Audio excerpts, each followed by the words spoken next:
Well, hello there. I'm going to show you how to do my Celestine cowl, and I'm on a 41 peg loom. It's from one of the circle sets. I'm not sure which one. It's not Doris, I know that. Could be a Michael's one. Okay, and I'm going to actually start and show you. Okay, so I'm going to show you how to start this piece, and I'm going to show you the cast on and the first few rows before we start into the pattern. The yarn I'm using for this is Atlantis, Estelle Atlantis, and the color is Gleam. And it's a combination of yellows and creams and light taupe and copper and bronze and lots of those colors in it. And it's a bulky.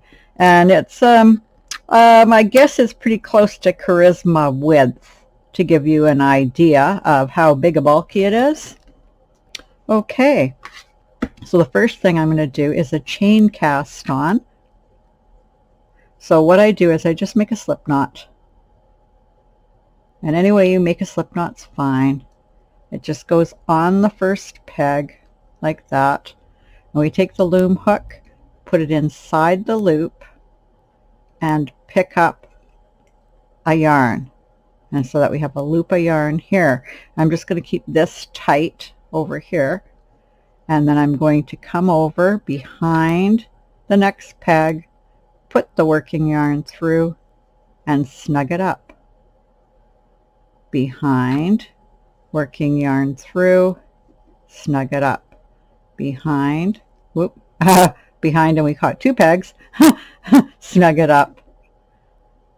Behind, snug it up. And we just do that all the way around the loom. And that's a chain cast on. It's one of the crochet cast-ons. Works really good. You can use a crochet hook to do this if you want. I find it a lot easier just to do with my hands, but if you're in a very tiny gauge loom, you might really need a hook to get your fingers in between the pegs. This cast-on can be used on any size of loom with the appropriate yarn for that gauge.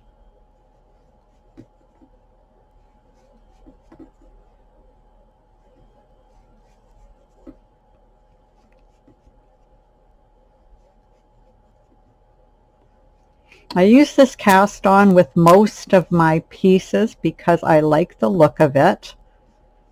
I do use other ones from time to time just because I think they go nicer with the work, but this one is nice. You don't have to worry about tightening any loops. It has a really nice appearance. And I just kind of do this weird thing when I do it because that helps me to get the right tension. But you can do it in one smooth motion too. Just the way I like to do the chain cast on. Get some more yarn out of here.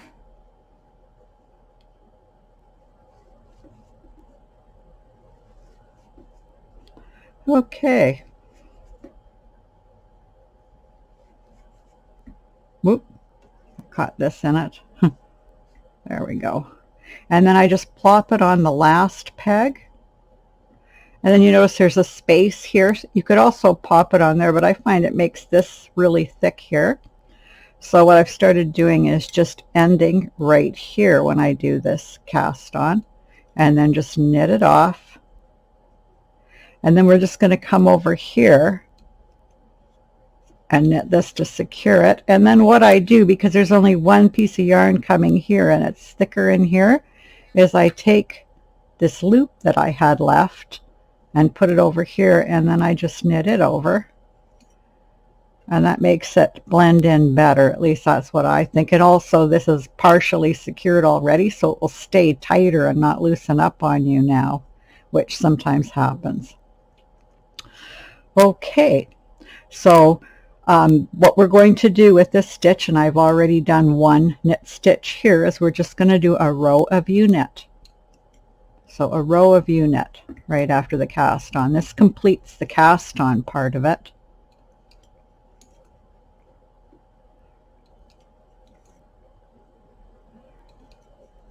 And a U-knit is just over the peg like that and knit it off.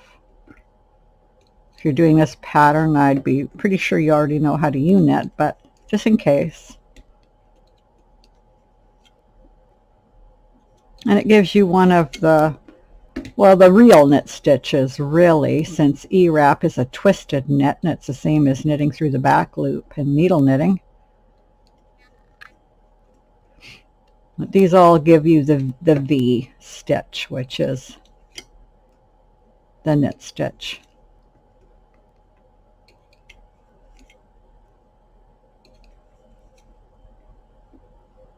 And this yarn has lots of nice color changes. I really like it. Oh, it's 50% wool and 50% acrylic. So really nice to work with, unless you're one of those people that's allergic to wool. But if you're not, it's beautiful to work with. It just glides on.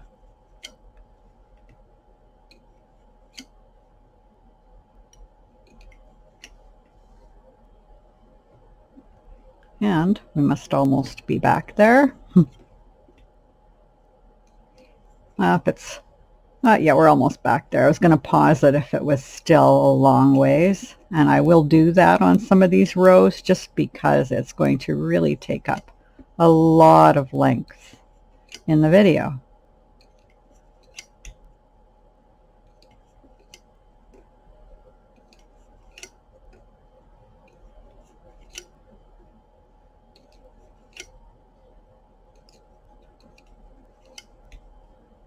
Okay. Oop. This is loose because it's this one right here. Okay. Now, what we're going to do is a row of purl. So, just go down, pull a loop up and do that. I'll do it slower, but you should know how to purl. So we're just going to put this in just like the same way when we cast on. We came in through here. Now we're going to take this loop and pull it up just like we did with the cast on, except we're going to take everything off here and then just put the loop back on. You just put it right over like that. And that's all there is to a purl.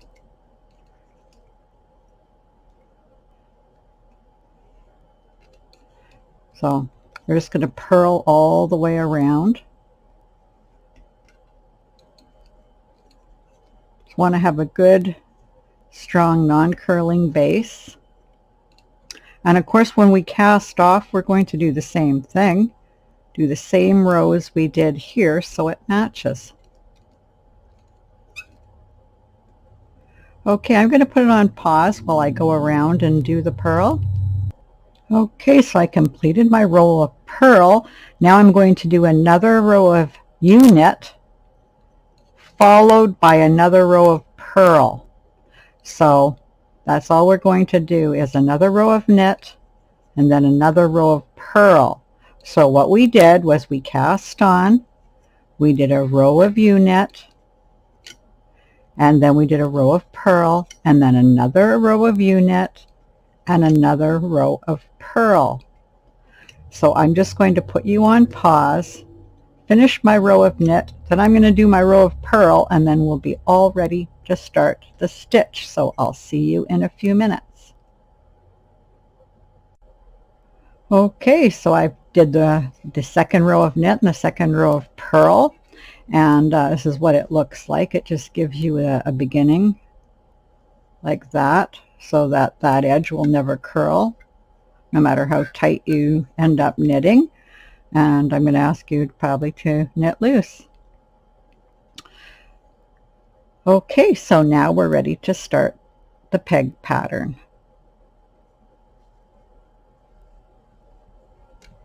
So on the first peg, and on, actually it's a one peg pattern, so on every peg, okay? So the first thing we're going to do is go over into a U-wrap and knit it off. Then we're going to and I did that very loosely. We're going to come back over the same peg this way, backwards to the first way we did it. And nice and loose. You can see this is really loose. If you're very, very loose, you're going to get a way nicer pattern, and your wrist is not going to hurt, even if you knit this all in one go. So then knit that off. Okay, now your working yarn is here, and you're going to go behind the peg like this and wrap it.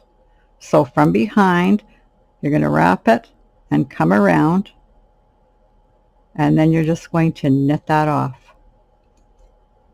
And that's all there is to it. So you're going to go over in a U-wrap. You're going to come back and knit over it nice and loose. Then you're just going to wrap around. See?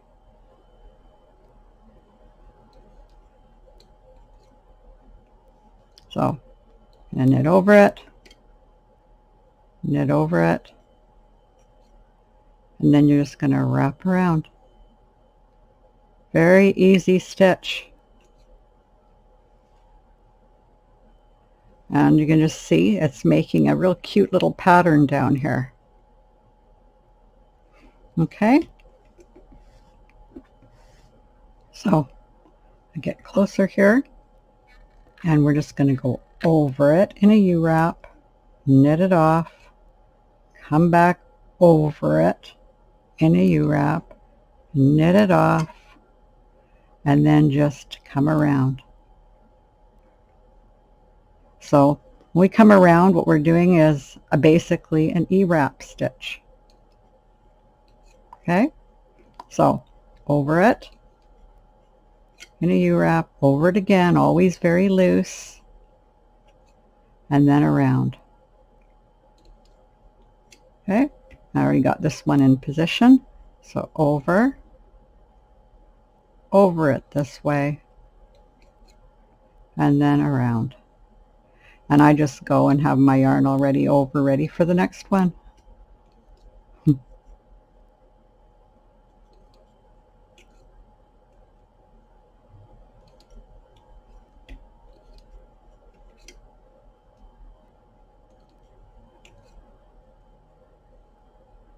And that's all there is to it. Okay, so you just keep going. You do this stitch all the way through. So I'm going to put you on pause, and once I have a few rows on here and I can show you what it looks like, we will catch up. See you in a few. Okay, so I'm just starting the second row here, and as you start the second row, you start to see the texture start to pop up. It's a really beautiful textured stitch. But as we keep going, you'll see more. And so we'll catch up again in a bit. Okay, I'm on the third row, and so you're really starting to see how much texture is coming from this stitch. And then once it's off the loom and not stretched, you'll see that pattern forming.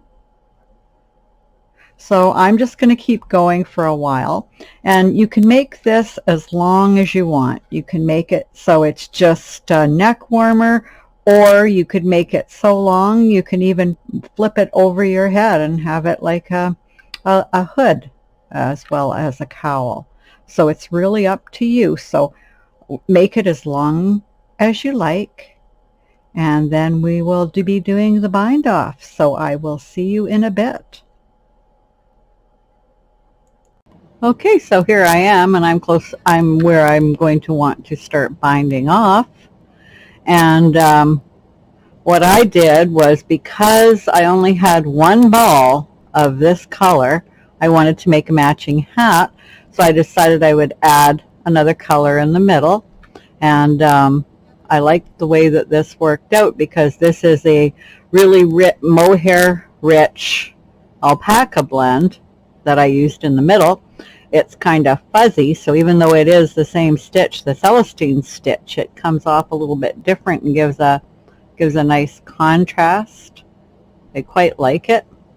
And there is some brown in here, so it picked it up. So what I did was I've got this blend. It's a dark chocolate brown mohair roving yarn. What I did was I put 2 strands together to make it as thick as this.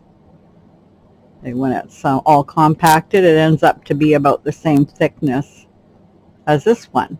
And so that's what I did, and I'll make a hat to match.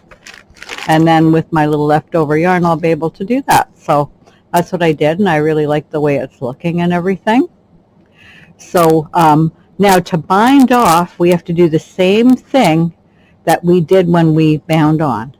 Because after we bound on, we did the row of knit, purl, knit, purl, and we want it to be the same. So what we're going to do is a row of purl, a row of knit, a row of purl, a row of knit, and then that we're using as the U-wrap, right?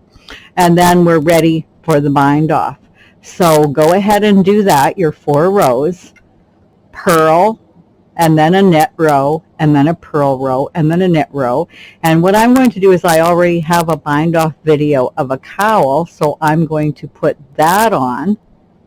And so that will show you how to bind off, and then we can come back and look at the finished piece. So, so go ahead, do those 4 rows, and then you'll be watching the bind off video, and we'll see you after that. Okay, so I've done the 4 rows, and now what we're going to do is go ahead and we're going to do a very stretchy bind off so that we can get it looking like it does at the beginning of the piece. So I went around the loom with the yarn 2.5 times. You can go up to 3 if you'd like, and then I cut it. So that's how much yarn I have to do this with. You can always use extra yarn because you can always cut it off, but I found I never go over the 2.5 times around. Okay, and so then we just get a good needle, and I've got a nice short needle with a great big eye here. I like this needle. And then we get the yarn through it. You can also use a loom hook, but I find a needle a lot easier. Okay, so we're just going to make sure our stitch here is tight, and this is where we're starting. And so what we're going to be doing is we're going to be going up the stitch that we just came from. And then we're going to tighten that. And then we're going to go behind it. And we're going to go down the next stitch. And just pull the yarn through. Make sure you're on this side of the loop, or else you'll be pulling it through the loop, and you don't want that. Okay?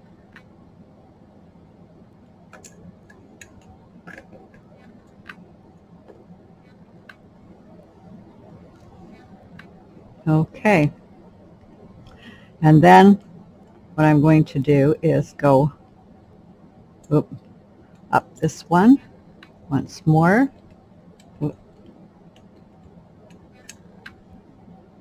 Because this is just my starting place. And then I'm going to go behind this one, and I'm going to go down the new peg. And this is the pattern all the way now. We're just going to go down the new peg, pull it through, and tighten it, and go up the old peg. It gets easier once the yarn gets shorter. Okay, and then we're going to go behind the peg that was the new peg. A little bit awkward here for me. Okay, so we went behind this peg, and we're going to go down the new peg,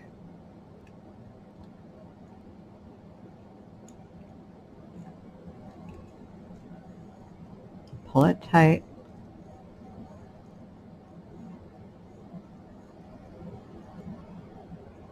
and up the old peg.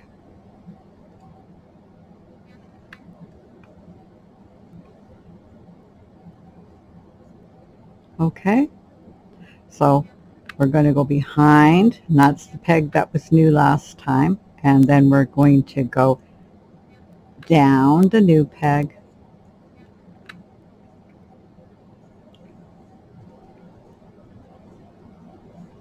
whoop,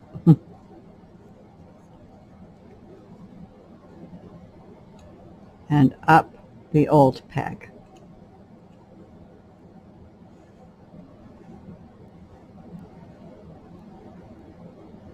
And behind and down the new peg.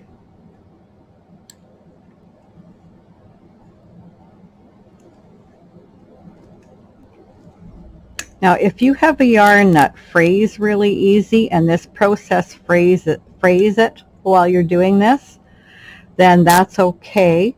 You can cut that off, secure it with a knot, and weave it in later, and then you can just add a new yarn and go. You can tie it on to the end that you cut off if it's not too badly frayed, and then sew it all in later. But however you'd like to do that, that's a way to do it if you're fraying. This yarn doesn't fray, so I'm using a nice long yarn. But just a tip, because sometimes you'll get a yarn that will not like the process of binding off. I seem to be tangled here in my wire. Okay, we got it off now. Okay, so here we are. So if you have to stop in the process, you look at where you are and you see the yarns coming out of here. So that means that was the last one you worked. So you're going to go behind and go down the new peg.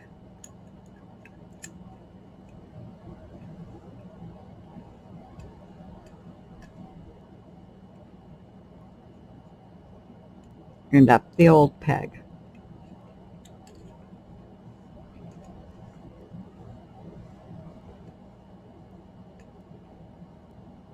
Okay, and behind and down,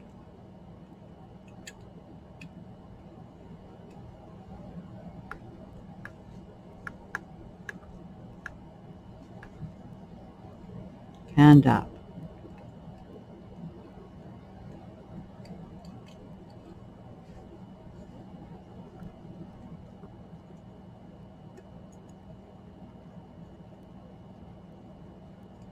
Okay, so I'm just going to skip ahead a little bit and then we can catch up.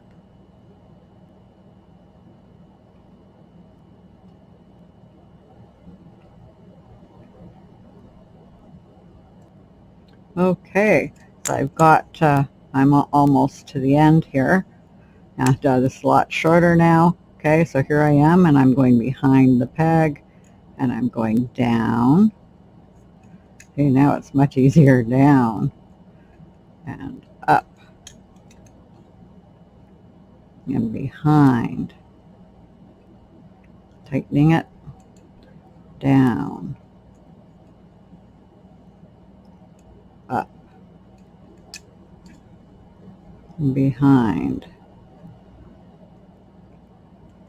down,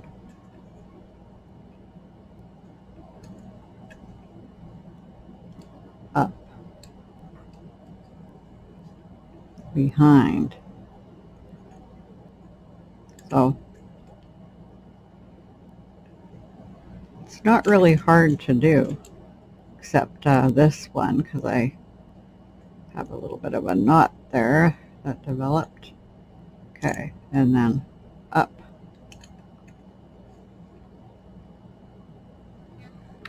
and behind, down, and up.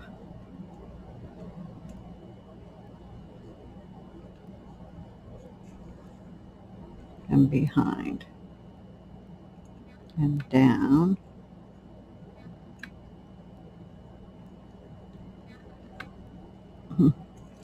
There you go. And up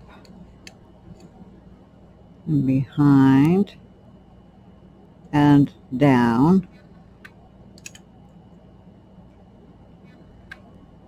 and up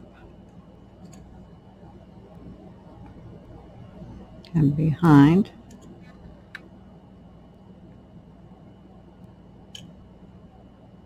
and down.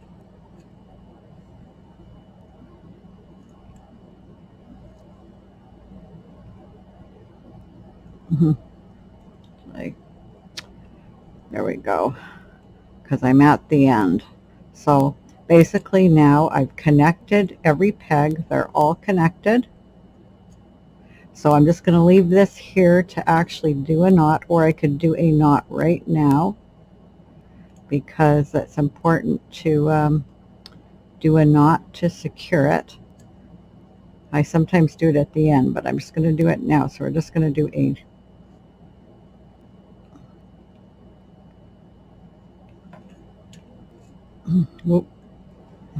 there, a knot. There we go. And then I will be weaving in that end, turning it in so you don't see the knot, and weaving it in after. But now we can take the needle off, and we can take our loom hook again, and then we can just start taking off the pegs. And we just take them off all the way around the loom. Some of them will be tighter. I find if I go the opposite way, it's looser and easier to take it off. So I'll go back the way that I had just come.